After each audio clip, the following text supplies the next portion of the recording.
Hello guys. In this video I'm going to tell you 10 tips on how you can survive a depression. So without further ado, let's get started. Number 10. Forget about throwing stuff away. If there's one thing we can say about the developed world in the 21st century, it's that society has embraced the idea of single-use items. That works alright when everything is going well, but the Great Depression taught people to use, reuse, and recycle anything and everything. It was rare for people to throw something away back then, and that's a way of life that needs to be embraced once more. Think about the last time you bothered to take an appliance into a repair shop. Been a while, hasn't it? That's mostly our fault, as it's infinitely easier and only slightly more expensive to replace our coffee maker once it breaks. Hold on to your receipts and warranties, as you may need them in a downed economy. Learning how to reuse items is paramount to surviving something like a depression, so learn to sew, so you can stitch together your torn clothes instead of throwing them away. Learn how to patch items and reuse bottles you would otherwise recycle or throw in the trash. Recycling needs to be a part of everyone's lives, and it starts at home. Number 9. You need to get to know your neighbors. For a lot of people in the world, neighbors are something of an afterthought. You may politely smile and wave when one passes by on the street or shares an elevator ride with you, but do you really know them? Can you turn to them when you're in a pinch for help watching your kids? If the answer to those questions is no, you need to fix that as soon as possible. During the Great Depression, the Long Depression, and other periods of severe economic slowdown, people learned to work with and rely on one another. A community of neighbors is much stronger than a single person or family, and people learned that quickly. Neighborly alienation is a relatively modern concern, and when people lived in smaller communities, they tended to bond with one another, but that is mostly a thing of the past. When the economy takes a nosedive, and several people on your block are suddenly out of work, you need to be there to help them. They will do the same should it happen to you. At least, that's how people survived the recessions and depressions of the past, so get over your social anxiety, and get close to the people who are literally closest to you. Number 8. Learn a new trade. For most kids throughout the world, they were asked to answer the question, "What do you want to be when you grow up?" Invariably, a child would speak a profession, and many would grow up to fill those roles. For others, a talent or skill might have pushed them into another area of the workforce, but for the most part, this meant that each person knew a single trade, and it's what they trained to do. Unfortunately, a depression hits specific industries harder than others, and the ones that suffer the most are often the lower-paid jobs. If at all possible, you need to learn another trade. You need to be able to walk away from your job you've done for years and be ready to start over in a new industry. That's far easier to say than it is to do. After all, we train hard to become a school teacher, a doctor, a nurse, or any of thousands of different trades, but whatever your skills, they need to be as diverse as your investments should be. If you ever find yourself in a position where you need to learn a new skill, try and find one that aligns with what you already know, and take help wherever you can to learn something new. For journalists and the mainstream media, we recommending learning to code or looking into a more respected occupation such as a big tobacco or pharma lobbyist. Number 7. Get to know the difference between want and need. The modern world offers much in the way of personal entertainment, and because of this, gaming and movies have become one of the most profitable industries in the world. When you get right down to it, most of the entertainment we enjoy daily aren't necessities in our lives. They are things we want rather than the things we need, and it can be difficult for many of us to identify the difference between the two.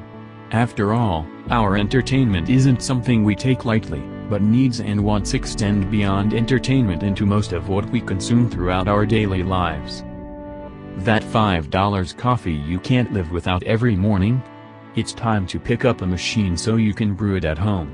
Your best bet would be to wean yourself off of coffee altogether.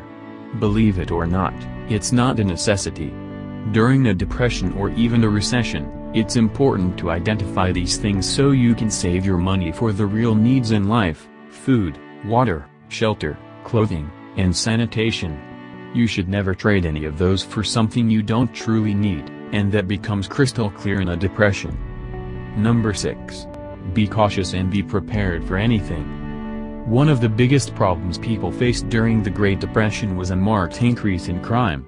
Without anywhere else to turn, people all over the world opted to steal whatever they could to survive, and as a result, there was a lot of violence.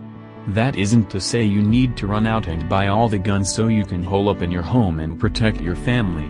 It's about keeping you and your loved ones safe during a potentially turbulent time by preparing for your safety.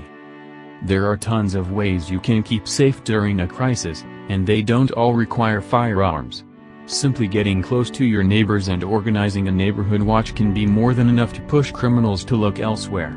It won't hurt to get a dog if that's something you can afford and keep in your home, as dogs act as living alarm systems with minimal training. The most important thing to remember when keeping you and your loved ones safe is that you should never travel alone. Always work or travel in groups, and pay attention to your surroundings. Number 5. Learn the value of discounts and coupons. Coupons are things most people take for granted. They arrive in the mail or newspapers, but most folks don't take advantage of them. That is a trend that needs to come to an end during a downed economy. Every cent counts, and if you can save 20 cents off a gallon of milk, do it. Clip those coupons, go to the store, and get those savings. Fortunately, there are tons of resources online, which make it somewhat unnecessary to clip coupons from something that arrives in the mail, and you should get familiar with them if you aren't already. Coupons didn't originate during the Great Depression, but it was that economic event that resulted in their widespread use throughout the United States. Frugality was something of an art form back then, and coupons were a great way to sell products to consumers who were desperate for a good deal. The use of coupons continued after the Great Depression, and they continue to thrive today. You can find them online while you're waiting in line at a store, you can get them emailed to you, and you can often find them right there in the store. Number 4. Don't let a depression make you depressed. It's a hard life, living through a depression, but that doesn't mean you have to let it get you down all the time. During the Great Depression, people found refuge from their worries in movie theaters. Granted, they were a lot cheaper back then, and you could stay for as many movies as you wanted for about a nickel, but films remain a great way to escape the harsh reality of life every now and again. Fortunately, we aren't forced to go to a theater to see movies any longer, and just about every home has access to thousands of films and television series at a relatively low cost or no cost at all. Granted, you're not going to want to stay inside all the time, so you should look for little escapes you can take that don't empty your bank account. There are plenty of free options available in most cities, where you can go for a quiet afternoon. City, state, and national parks are a great way to get out and see the world without having to dwell on a bad financial situation. Find the inexpensive activities in your area, and make a day of it with the family. It's far better than brooding at home all day, and it's good for your health as well. Number 3. Grow your own food. This one seems kind of obvious, and while it isn't possible for everyone, seeing as a lot of people live in cities without much land, the people who can grow their food absolutely should. Growing your food gives you an extra layer of sustenance security, so you don't have to necessarily worry about what's going to be on the dinner table when you know you can harvest some corn in the backyard. Planting your own crops on even a small plot of land can help save a bundle, and there are numerous herbs you can grow inside near a window. Even for people who don't have land to plant their own crops, there are community gardens available in many municipal areas you can take advantage of. If times are really tough, you can group with your neighbors to rent a space for such a purpose.